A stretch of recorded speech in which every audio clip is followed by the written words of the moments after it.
नमस्कार, मालवणी लाईफस्टाईलमध्ये तुमचे खूप खूप स्वागत आहे। आज आपण बनवणार आहोत आवळे कसे स्टोअर करायचे मिठाच्या पाण्यात घालून।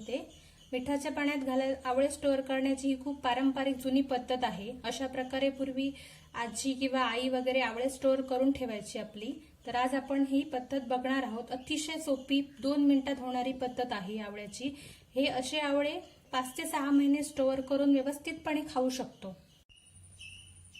आवळे खारात घालण्यासाठी मी इथे 10 आवळे घेतलेले आहेत। हे आवळे धुवून स्वच्छ पुसून ठेवले।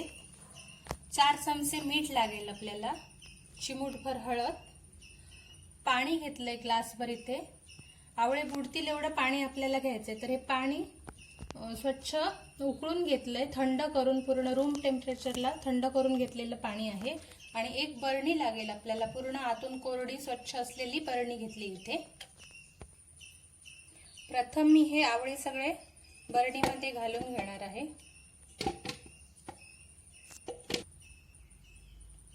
आता मी याच्यात आवळ्यांमध्ये 4 चमचे मीठ घालून घेते। आणि आपण इथे हळद वापरलेली आहे। हळद आणि मीठ हे दोन्ही निर्जंतुकीकरण करण्यासाठी आपण वापरतो, अँटीसेप्टिक म्हणून। तर आता थोडी चिमूटभर हळद घालून घेते मी इथे।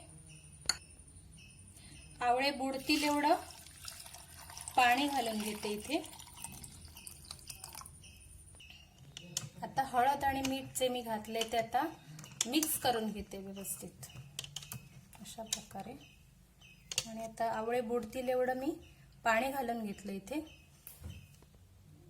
हे आवळे मी आता बरणीचं झाकण गच्च लावून 15 दिवस असेच काळोखात ठेवून देणार आहे, अंधाऱ्या खोलीत वगैरे। आणि 15 दिवसानंतर हे आवळे खाण्यासाठी तयार होतात। हे आवळे आजारी माणसाची तोंडाची जेव्हा चव वगैरे जाते तेव्हा आजारी माणसाला वगैरे हे आवळे अतिशय उपयोगी असे आहेत। तसेच आवळ्यामध्ये सी विटॅमिन भरपूर असल्यामुळे कोणीही आवळे अशा प्रकारे स्टोअर करून तुम्ही कधीही खाऊ शकता। हे आवळे महिन्याभरापूर्वी हे आवळे मी अशाच प्रकारे मिठामध्ये स्टोअर केलेले आहेत। हे आता आवळे खाण्यासाठी तयार झालेले आहेत। मी तुम्हाला एक आवळा कापून दाखवते।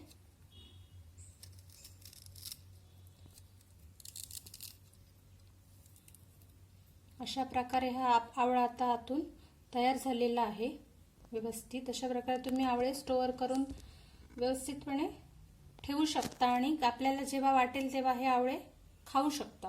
आणि ह्या आवळ्याची चव सुद्धा खूप छान लागते। अशा प्रकारे आपले मिठाच्या पाण्यातील आवळे तयार झालेले आहेत। गावाकडे याला खारातले आवळे किंवा खारात घातलेले आवळे असं म्हणतात। आजचा माझा व्हिडिओ तुम्हाला आवडला असेल तर लाईक करा, शेअर करा आणि माझ्या चॅनेलला सबस्क्राईब करा।